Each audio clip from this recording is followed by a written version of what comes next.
بسم اللہ الرحمن الرحیم۔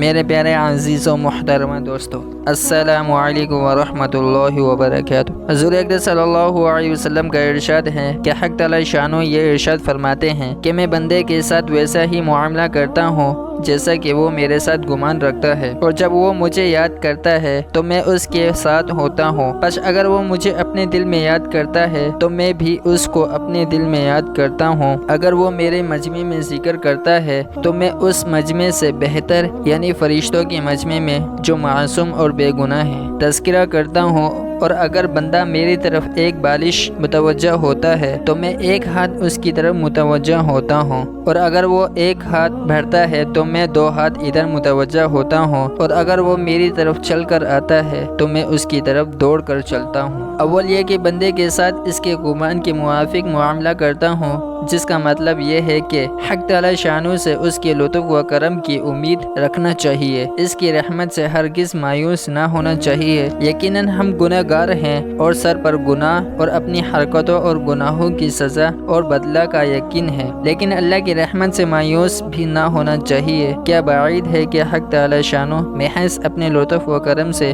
بالکل ہی معاف فرما دے۔ کلام اللہ شریف میں ورد ہے تعالی شانو شرک کے گناہوں کو تو معاف نہیں فرمائیں گے، اس کے علاوہ وہ جس کو چاہے گے سب کو معاف فرمائیں گے، لیکن ضروری نہیں کہ معاف ہی فرما دے۔ اسی وجہ سے علماء فرماتے ہیں کہ ایمان امید اور خوف کے درمیان ہے۔ حضور اقدس صلی اللہ علیہ وسلم ایک نوجوان صحابی رضی اللہ تعالیٰ عنہ کے پاس تشریف لے گئے، وہ نزے کی حالت میں تھے۔ حضور اقدس صلی اللہ علیہ وسلم نے دریافت فرمایا، کس حال میں ہو؟ عرض کیا، یا رسول اللہ کی رحمت کا امیدوار ہوں اور اپنے گناہوں سے ڈر رہا ہوں۔ حضور اقدس صلی اللہ علیہ وسلم نے ارشاد فرمایا کہ یہ دونوں یعنی امید و خوف جس بندے کے دل میں ایسی حالت میں ہو تو اللہ جل شانہ جو امید ہے وہ عطا فرما دیتے ہیں، اور جس کا خوف ہے اس سے امن عطا فرما دیتے ہیں۔ ایک حدیث میں آیا ہے کہ مومن اپنے گناہ کو ایسا سمجھتا ہے کہ گویا ایک پہاڑ کے نیچے بیٹھا ہے اور وہ پہاڑ اس پر گرنے لگا، اور فاجر شخص گناہ کو ایسے سمجھتا ہے گویا ایک مکھی بیٹھی تھی اڑا دی، یعنی ذرا پرواہ نہیں ہوتی۔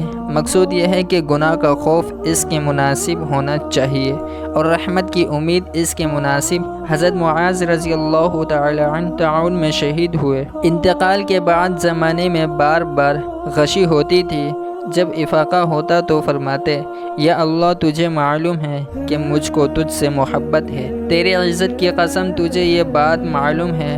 جب بالکل موت کا وقت قریب آ گیا تو فرمایا کہ اے موت تیرا آنا مبارک ہے، کیا ہی مبارک مہمان آیا، مگر فاقے کی حالت میں یہ مہمان آیا ہے۔ اس کے بعد فرمایا، اے اللہ تجھے معلوم ہے کہ میں ہمیشہ تجھ سے ڈرتا رہا، آج تیرا امیدوار ہوں۔ یا اللہ مجھے زندگی کی محبت تھی، مگر نہریں کھودنے اور باغ لگانے کے واسطے نہیں تھی، بلکہ گرمیوں کی شدت، پیاس برداشت کرنے اور دین کی خاطر مشقتیں جھیلنے کے واسطے، اور ذکر کے حلقوں میں علماء کے پاس جم کر بیٹھنے کے واسطے تھی۔ بعض علماء نے لکھا ہے کہ حدیث بالا میں گمان کے موافق معاملہ عام حالات کے اعتبار سے ہے، خاص مغفرت کے متعلق نہیں۔ دعا، صحت، وسعت، امن وغیرہ سب چیزیں اس میں داخل ہیں۔ مثلا دعا کی ہی متعلق سمجھو، مطلب یہ ہے کہ اگر بندہ یقین کرتا ہے کہ میری دعا قبول ہوتی ہے اور ضرور ہوگی تو اس کی دعا قبول ہوتی ہے، اور اگر یہ گمان کرے کہ میری دعا قبول نہیں ہوتی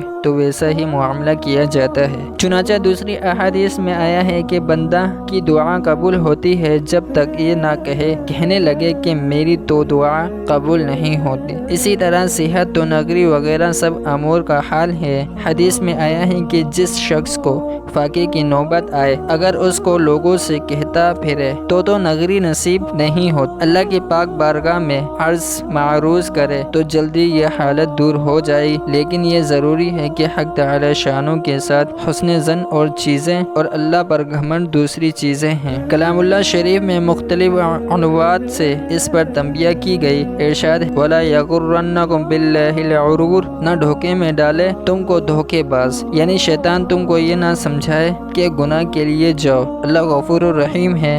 دوسری جگہ ارشاد ہے، کیا وہ غیب پر مطمئن ہو گیا یا اللہ تعالیٰ سے اس نے عہد کر لیا۔ ایسا ہرگز نہیں ہے۔ دوسرا مضمون یہ ہے کہ جب بندہ مجھے یاد کرتا ہے تو میں اس کے ساتھ ہوتا ہوں۔ دوسری حدیث میں ہے کہ جب بندہ مجھے یاد کرتا ہے تو جب تک اس کے ہونٹ میری یاد میں حرکت کرتے رہتے ہیں میں اس کے ساتھ ہوتا ہوں، یعنی میرے خاص توجہ اس پر رہتی ہے اور خصوصی رحمت نزول ہوتا رہتا ہے۔ تیسرا مضمون یہ ہے کہ میں فرشتوں کی مجمع میں ذکر کرتا ہوں، یعنی تغافر کے طور پر ان کا ذکر فرمایا جاتا ہے۔ ایک تو اس وجہ سے کہ آدمی کی خلقت جس ترکیب سے ہوئی ہے اس کے موافق اس میں اطاعت اور معصیت دونوں کا مادہ رکھتا ہے، جیسا کہ حدیث اس حالت میں اطاعت کا کرنا یقیناً تغافر کا سبب ہے۔ دوسری اس وجہ سے کہ فرشتوں نے ابتدا خلقت کے وقت عرض کیا تھا، آپ ایسے مخلوق کو پیدا فرماتے ہیں جو دنیا میں